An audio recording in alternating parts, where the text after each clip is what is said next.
Good morning, Bronwyn and Andrew. Thank you for both agreeing to attend this mediation session today and for trying to work out a resolution for three of dispute topics today.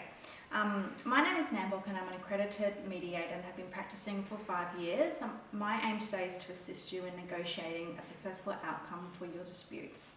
On this instance, I'd like to use a facilitative type of mediation and encourage both parties to negotiate based on their needs and interests instead of going through the strict legal requirements. From the statement of issues that you've provided me with during the intake process, your disputes are the result of separation and divorce, which includes the matter of spousal maintenance, your children's schooling and settlement of the sale of the house. Within the family law court system, these disputes tend to be really slow and rigid, so the alternative dispute resolution process allows you the opportunity for a quicker outcome. Before we proceed any further, I'd like to go through a few housekeeping rules. I state that I have no connections with either party before this mediation process, and therefore there are no conflict of interest as a result of my position as your mediator. Can I have you both confirm this for me? Yes. Yep. Bronwyn and Andrew, can you also clarify that you both have requisite authority to settle the dispute if we're able to come to an agreement today? Yes. Mm-hmm. Yep. Can I please also have you both confirm your details set out in your paperwork, and also if you could sign the confidentiality agreement which confirms that you understand the agreement and your willingness to participate today. Yep. Again, I'll confirm that your attendance is voluntary, so anything that we discuss today is confidential and conducted without prejudice. You're both able to leave at any time, and if you feel uncomfortable, please feel free to let me know. I stress that mediation is one of the quickest and most cost-effective way to settle disputes. Today I've allocated 5 hours to the process, but Bronwyn, you've told me that you need to go and pick up the kids, so if we do reach that time and we're not able to come to an agreement, we can work out another session for later on down the track. As an overview of the structure of today, I'd like to commence the mediation session by asking each party to give their opening statements. I should then seek common ground and discuss the interests that you both agree on, and then we'll work on resolving the disputed areas to attempt to come to a resolution. So that everyone has the opportunity to make their statements in their entirety, I ask that everyone remain quiet and reserve their comments for when they're asked, and to communicate in a respectful manner and not interrupt the other party while they're speaking. So without any specific order, can I ask you to go first, Andrew? Yeah, look, you're correct about the spousal maintenance, the children and the settlement of the house. Bronwyn shouldn't be entitled to anything. She's a liar and a cheater.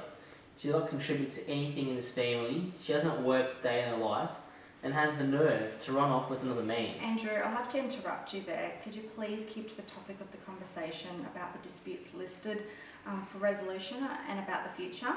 It's hard not to express your anger and emotion about the past and what's happened. However, I'd like to discuss your interests, not your position on the matter. So if you could please continue.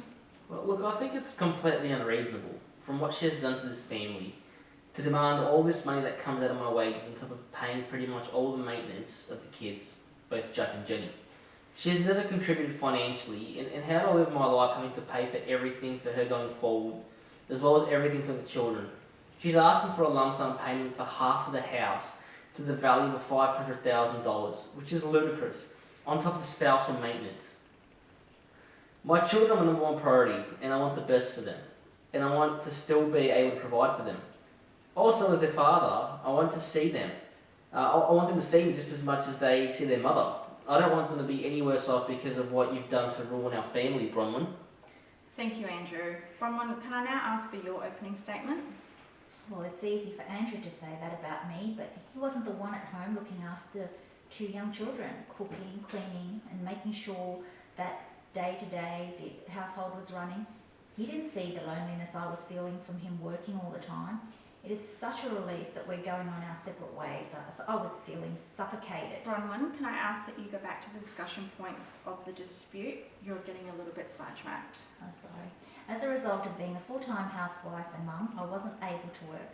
My family was my number one priority. It is not fair that I have to be punished for looking after my children. I had no income of my own. I think I should be provided with spousal maintenance until I can find a full-time job. Even though I did not contribute financially, I looked after the household and family while Andrew went to work. And if I didn't do that, he would not have been able to work and run a business to that capacity. Therefore, I should be entitled to half of the assets and the settlement of the sale of the house, and if he didn't want to sell it, I should be compensated with the payment of $300,000 upfront. My concern is that the children should stay in private school along with a continual payment of child support until the children are 18 years old. To change their school and routine will be a detriment to their education and social well-being. They already have their friends, teachers and routines that they would already be used to. It would impact them so much if we change them just because you don't want to pay the fees. It should be the main priority, making sure that they get the best education possible. Thank you, Bronwyn. Thank you both for your opening statements and for patiently listening to each other. It's very clear that you both love your children and you both want what is best for them. It's good to see that you have common priorities in that respect. So let's talk about the children first. You both made statements in relation to what type of schooling they should receive. Bronwyn, you stated that you'd like them to stay at the current private school that they're enrolled in for very valid reasons, which include that you don't want the children's routine and social well-being to be disrupted. These are valid points for children in school. Andrew, other than costs, do you have any reasons as to why you don't want the children to attend the current school they're at? Look, it's just so expensive. If I'm paying, I should be the one to make that decision. So other than costs, you aren't able to provide any reason as to why Jack and Jenny can't continue at the current school? No. There are a lot of research papers available that suggest changes to children's schooling and social life during parental separations can have real psychological impacts on them, especially when they're young and they don't have good support systems through friends or adult figures. In your statement, you express that you want to look after the children and you want to provide for their education. So if we can do a means test and reality check on whether you can afford the private school fees with your income and other expenses, would you be able to settle on this dispute? Oh, I guess so. I want to produce an acceptable outcome for both parties, and they need to be acceptable by both parties. Let's extract the problem, which is the cost of the school and your ability to pay. So making sure the children still receive a good education and isn't affected by major disruption. This is your common ground and your interests. So can we reflect on the problem and the interest that's driving the dispute? So if we can reality check your ability to pay based on your income and all other expenses, can we settle that the children continue at the same school, Andrew? Yeah, look, I'm hoping for them to stay at that school when you put it that way. This is great. This is so good that you're able to resolve the first dispute. So we'll keep the children at the private school based on the reality check.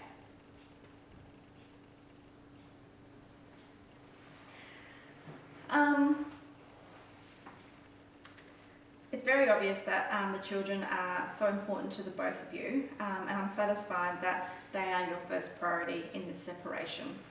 The next item for resolution is the spousal maintenance. Now, Bronwyn, you have requested that Andrew pays spousal maintenance to the value of $500 per fortnight until you're able to find full-time employment. Is that correct? Yes, that is correct. Well, there is no way in hell I'm going to agree to any maintenance. You can forget it. Andrew, one of the things that I mentioned at the beginning of the mediation was that we must be respectful in our communication and not interrupt when the other person is speaking. So back to you, Bronwyn. How did you come to this amount? I calculated the living expenses and bills that I would incur from being a single mum. These include ensuring that there is enough food on the table, the kids are adequately dressed, That amount also includes providing the children with entertainment, such as going to the movies or going to see shows. I can't afford to do this on my family benefit payments. Bronwyn, in your opinion, do you think these are reasonable costs and are they necessary? I think they are reasonable, but maybe not all of that is necessary. Andrew, in your opinion, do you think these costs are reasonable and necessary for Bronwyn when considering your children? Of course they're not necessary. You don't have to take the kids to the movies every week. You just want to use the money to go to lunch with your girlfriends and to get your hair done. This is a joke. It's easy to argue your individual positions in a dispute such as this, but it's important that we find out what the important interests are so that we can reach a resolution that is acceptable for everybody. So Andrew, your position is that Bronwyn doesn't deserve maintenance payment and that she would misappropriate the funds, is that correct? Yep, that is right. We all agree that we want to end this dispute, don't we? Yeah. Yes. And we all agree that we want to keep the dispute out of the court to avoid lengthy and expensive litigation. Is that correct? Yes. Andrew, if roles were reversed and someone took away all your income and you had to negotiate an amount to satisfy your cost of living, which included providing entertainment for your children and being able to take them out, what would you consider a reasonable cost? Look, I wouldn't take them out for expensive lunches. I'm more of a fish and chips at the beach type of guy. I also wouldn't be taking them to the movies every weekend. It would be at the park to kick the ball around or fishing. So I would not need $500 a fortnight. And what if she purposefully doesn't get a job for a year or more? Liability is somewhat irrelevant in mediation because we want to seek to address what will happen in the future and how an acceptable outcome can be negotiated for each party. Bronwyn, if we reflect on what Andrew just said, do you think it's reasonable from his perspective that you were paid $500 per fortnight for spousal maintenance? No, maybe it is a bit stretched. I just don't want to say to the children that we can't do something because I don't have any money. I am trying my best to get a job. I've applied for a couple, but they aren't interested in someone that has only been a housewife and mum for 10 years. Because Andrew's already paying child support and has agreed to pay the private school fees, I will agree to a less amount. Andrew, what do you consider to be a reasonable amount? $200 a fortnight. That's it, no more. That is ridiculous. You are punishing me now. Okay, look, I will agree to pay $300 and that is my final amount. I think that is a fair value. Bronwyn, do you think that is acceptable? Do you think that's an acceptable amount in order to resolve the dispute out of court today? Yes, I see that as an acceptable outcome. Okay, well that's great that we can resolve dispute number 2. So I'll put that up.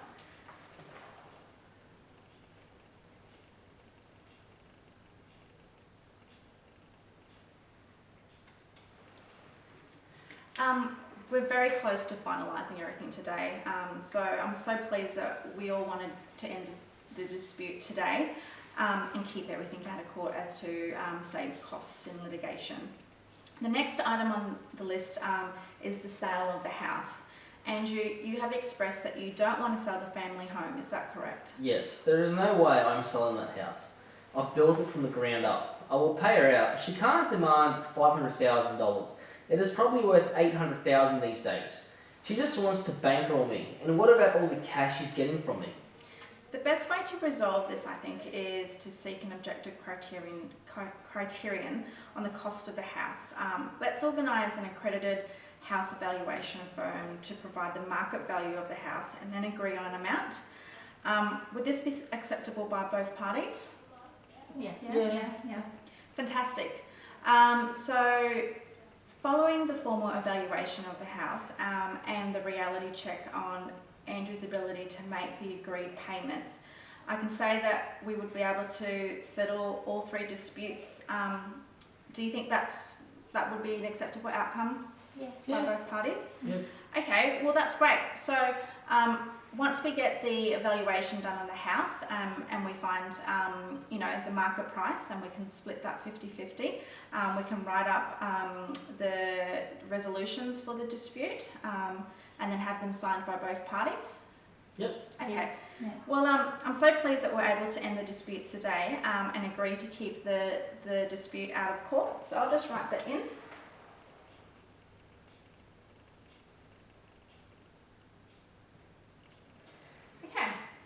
Bronwyn and Andrew, I thank you so much for coming in today, and I'm really pleased that we were able to, you know, find common ground and agree on the resolution on those 3 disputes. Until we're able to sign off on those settlements, I hope you guys have a great day. Thank you. Thank you.